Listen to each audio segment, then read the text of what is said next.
बिहार में जिस तरह से कानून व्यवस्था चरमरा रही है नई सरकार बनने के बाद, उस पर हम बात करेंगे। बिहार के पूर्व डीजीपी अभयानंद जी हमारे साथ हैं। सर, महागठबंधन की सरकार बनी है बिहार में, उसके बाद से ये आकलन किया जा रहा है कि जो घटनाएं हो रही हैं, आपराधिक घटनाएं तेजी से हो रही हैं। अब कल देखिए, सीएम का कारकेड भी सुरक्षित नहीं, भले खाली कारकेड था, लेकिन पटना में उनके खाली कारकेड पर अटैक हो गया।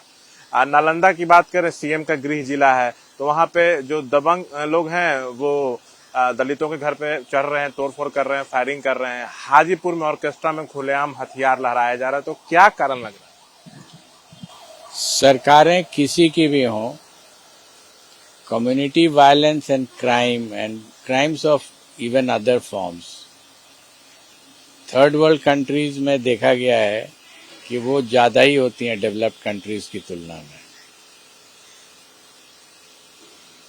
थर्ड वर्ल्ड कंट्रीज जब आगे बढ़ती हैं उनकी सरकारें क्राइम को चेक करने के लिए, तो उसके एक ही तरीका ऑलमोस्ट हर जगह अप्लाई किया जाता है, वो है brute force of the state. Leviathan उसको बोलते हैं। You create a leviathan and apply it. हम लोग आए दिन चारों तरफ देखते हैं, दूसरे देशों में भी देखते हैं। एक मेथड हमने अप्लाई किया था कि नहीं, अगर फोर्स अप्लाई होगा तो वो ब्रूट फोर्स नहीं होगा, वो लॉ का फोर्स होगा, which is not brute. Generally accepted हो रहा है after having seen that experiment पूरे बिहार में and even amongst the international community, कि वो एक्सपेरिमेंट बहुत सक्सेसफुल था। लॉ के फोर्स को हमने यूज किया और स्टेट ने भी किया उसको।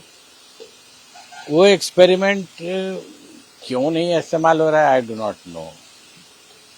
लेकिन अगर वो नहीं अच्छा लग रहा है एक्सपेरिमेंट, तो ब्रूट फोर्स ही इस्तेमाल करके देख लिया जाए। लोग अगल बगल में हमारे ब्रूट फोर्स इस्तेमाल कर रहे हैं, उससे उसका भी रिजल्ट पब्लिक कहती है कि हाँ अच्छा होता है। यहाँ भी लोगों को ये लगता है कि नहीं हो सकता है ब्रूट फोर्स, तो या तो आप ब्रूट फोर्स इस्तेमाल कर लीजिए, तो कोई मेथड तो एक इस्तेमाल करना होगा। समाज, हालांकि समाज उसको बहुत एक्सेप्ट नहीं करता है। So therefore the result is you have to apply some method. एक प्रिंसिपल तो डिसाइड करना होगा ना। आप इसको छोड़ नहीं सकते हैं कि अच्छा ठीक है, लेट इट ड्रिफ्ट, हो रहा है तो होने दो इसको। That is my reaction to the whole situation. है? तो सर, ये लॉ फोर्स और ब्रूट फोर्स बोल रहे हैं, इसके बारे में जानना चाहेंगे थोड़ा, क्या? ब्रूट फोर्स होता है जिसको आप अंग्रेजी में, हिंदी में ये ब्रूट फोर्स है, और हिंदी में अगर आप उसको एक्सप्लेन कीजिएगा तो होगा कि सरकार की जो स्ट्रॉन्ग आर्म टैक्टिक्स है, कानून से नहीं होगा तो डंडा से होगा, गोली से होगा। तो जब पुलिस डंडा और गोली इस्तेमाल करने लगे बढ़िया से, तो वो ब्रूट फोर्स हो जाता है। वो भी एक मेथड है, और इंटरनेशनली थर्ड वर्ल्ड कंट्रीज में इसको लोगों ने यूज किया है।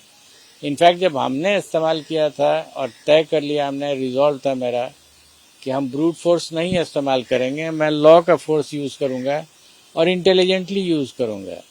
मैंने करके देखा उसको 2006 के बिगिनिंग से, जब तक मैं रहा डीजीपी तब तक मैंने इसको ट्राई किया था। रिजल्ट्स अच्छे आते थे, एक्सेप्ट जनरली परसेप्शन जो है अभी का वो है कि नहीं, उसके रिजल्ट्स अच्छे आते हैं और उसके शायद इफेक्ट भी अच्छे होते हैं। बट वो कहाँ रह गया साइंटिफिक इन्वेस्टिगेशन, उसका भी एक बहुत बड़ा रोल था। लॉ का ही एक पार्ट हो जाता है। ब्रूट फोर्स नहीं इस्तेमाल हो तो साइंटिफिक इन्वेस्टिगेशन होता है। But either of the two components, either of the two ways, कुछ तो करना होगा। सर, जैसे ये देख रहे हैं कि अगर आप बात कर रहे हैं कि लाठी और गोली का प्रयोग हो, तो क्यों पुलिस इससे हिचकिचा रही है आज के समय में? क्या ऊपर से दबाव रहता है, सरकार का दबाव रहता है? I don't know. सरकार, head of the police criminal justice system, दो ही तीन लोग होते हैं ना, एक चीफ मिनिस्टर होंगे, एक चीफ सेक्रेटरी होंगे, एक डीजीपी होंगे। ऑलमोस्ट क्रिमिनल जस्टिस सिस्टम का जो पॉलिसीज है ये तीन लोग मिलकर डिसाइड कर लेते हैं। तो कोई एक पॉलिसी तो डिसाइड कर लेनी होगी। अगर यही तय हो जाए कि नहीं, लॉ से नहीं हो सकता है, तो चलाइए, जो करना हो कीजिए। बट मैं अभी भी फील करता हूँ, now as a citizen and then as a DGP, कि ये this is the last method जिसमें पब्लिक उसको इमीडिएटली कहती है कि हाँ ये बहुत अच्छा हुआ, तुरंत रुक गया, इमीडिएट फौरी राहत हो गई, जैसे एंटीबायोटिक खा करके तुरंत राहत हो जाती है। बट जड़ से तो नहीं जाता है। बीमारियां जड़ से तभी जाएंगी जब आप उसका जड़ से इलाज करेंगे।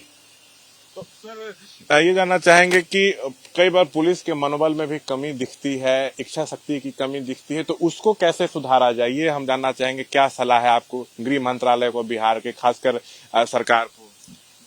देखिए, अगर मेरा पर्सनल ओपिनियन पूछिएगा तो मैं हमेशा मानता हूं कि ब्रूट फोर्स जो है वो उचित मेथड नहीं है। और जब आदमी उचित तरीके से काम नहीं करता है तो उसका मनोबल ऐसे ही गिरा रहता है। मैं आपको मनोबल पर एक बात बताऊं, अगर अंग्रेजी में मुझे कहना रहेगा तो मैं कहूँगा, a man is never demoralise more, a man is most demoralise with his own misdeeds. ये अंग्रेजी में मैंने इसको फ्रेज करके रखा है।